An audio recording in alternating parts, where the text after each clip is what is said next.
Good morning, all of you. Let's start with our political science class with chapter 2, that is right in Indian Constitution. In our last class, we have studied right to equality and right to freedom. The next right we are going to discuss is right against exploitation. So let's start. In our country, there are millions of people who are underprivileged, or you can say people who are deprived, and they may be subjected to exploitation by their fellow human beings. Means, in our country there are so many people who are not getting any privileges and being exploited by some upper class section or some fellow human beings. One such form of exploitation in our country is known as forced labor without payment. That is called begar. In Hindi term, it is called begar. Forced labor or begar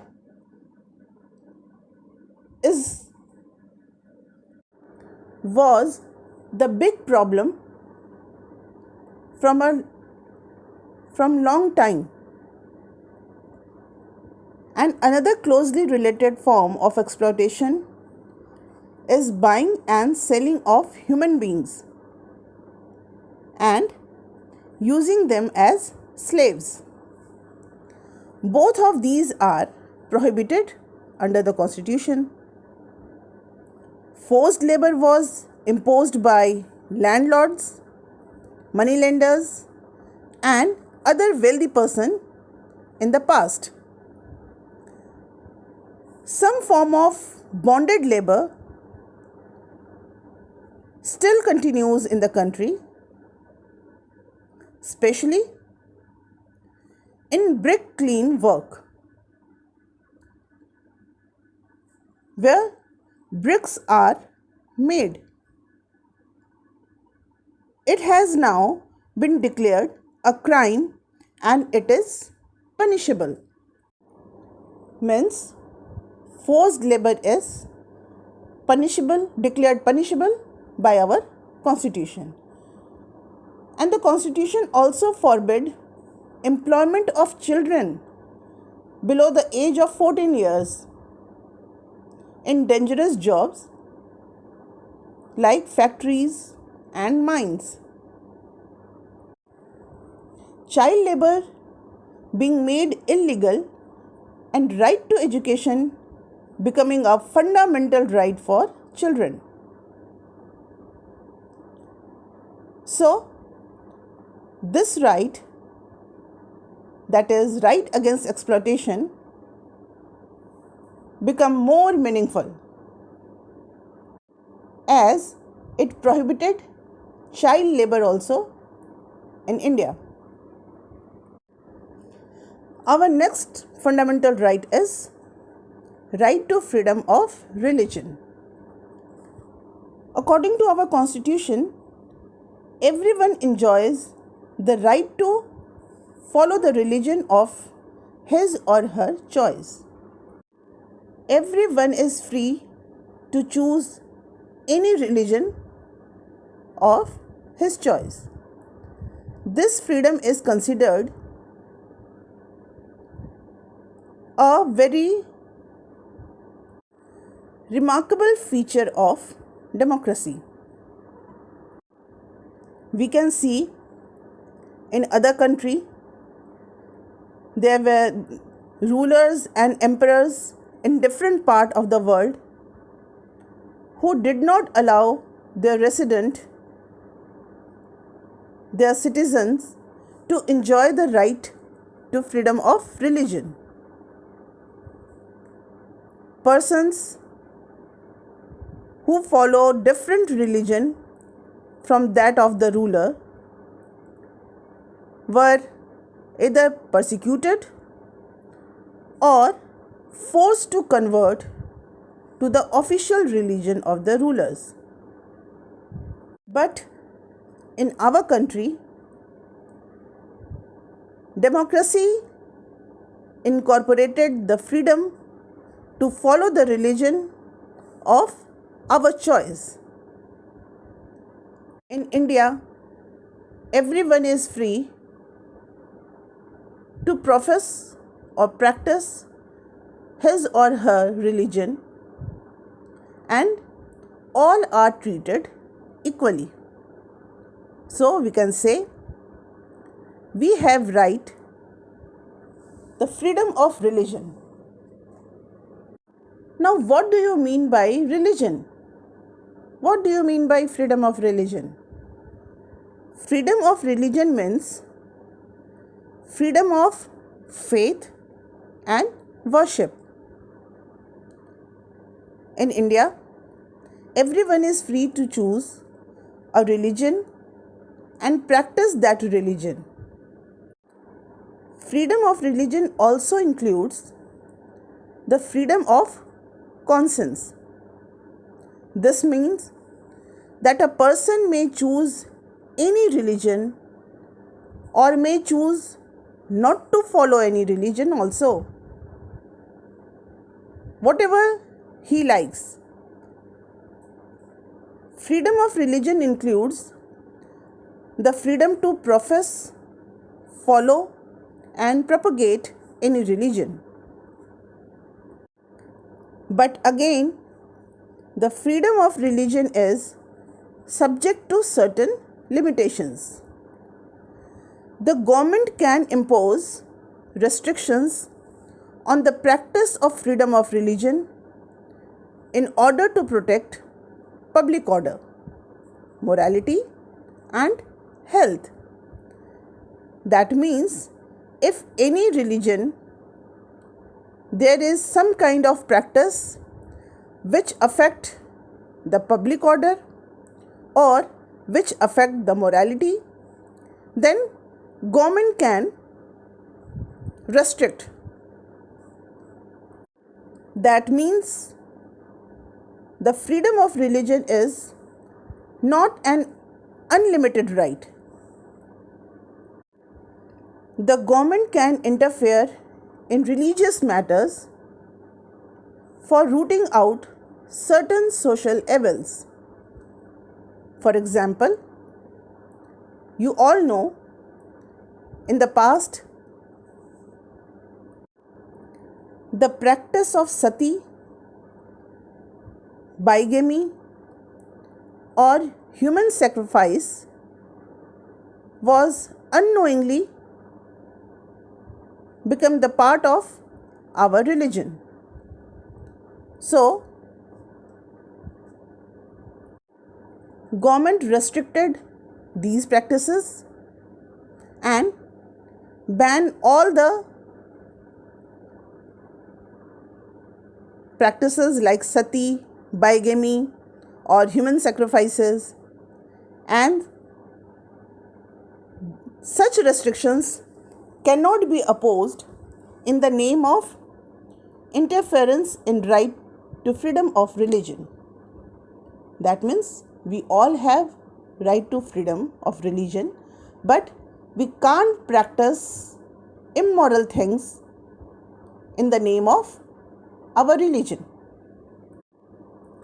The Constitution has guaranteed the right to propagate one's religion. This includes persuading people to convert from one religion to another.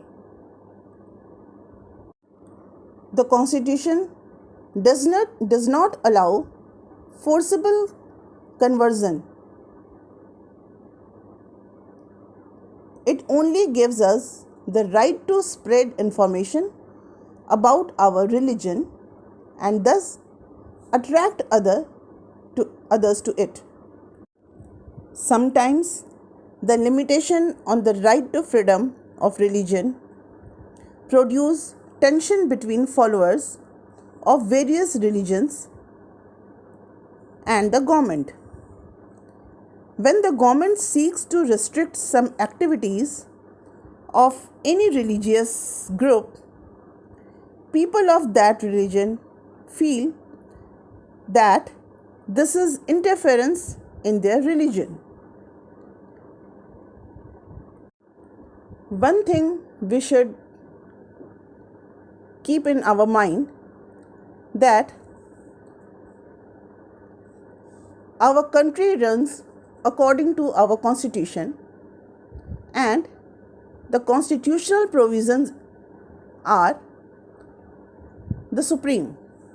So, if there is any religious matter or religious belief or religious practice that is against the provisions of constitution, then government can impose restrictions on it. Now, India is a home of several religions, so it is necessary that the government must treat all the religions equally. Government must extend equal treatment to different religions and will not favor any particular religion. India does not have any official religion. We don't have to belong to any particular religion in order to be a prime minister or president or judge or any other public official. Means a person of any religion can become Prime Minister of India or President of India or judge or can hold any other public post. We have also seen that under the right to equality, there is guarantee that government will not discriminate on the basis of religion in giving employment. So, everyone can choose any employment of their wish, and their religion will not become hurdle to get any employment. The institutions run by the state will not preach any religion or will not give religious education, nor will they favor person of any religion.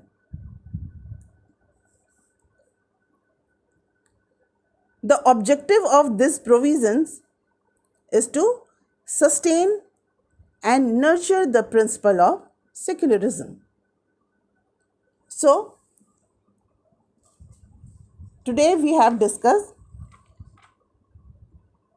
right against exploitation and right to freedom of religion.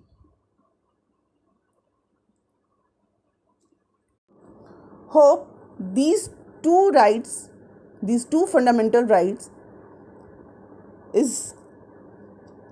are clear to you.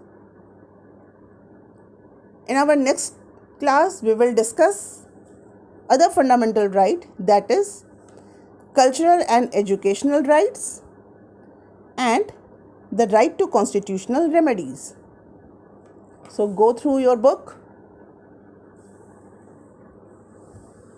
and if there is any query, you can ask by my personal number. Till then, bye and have a good day.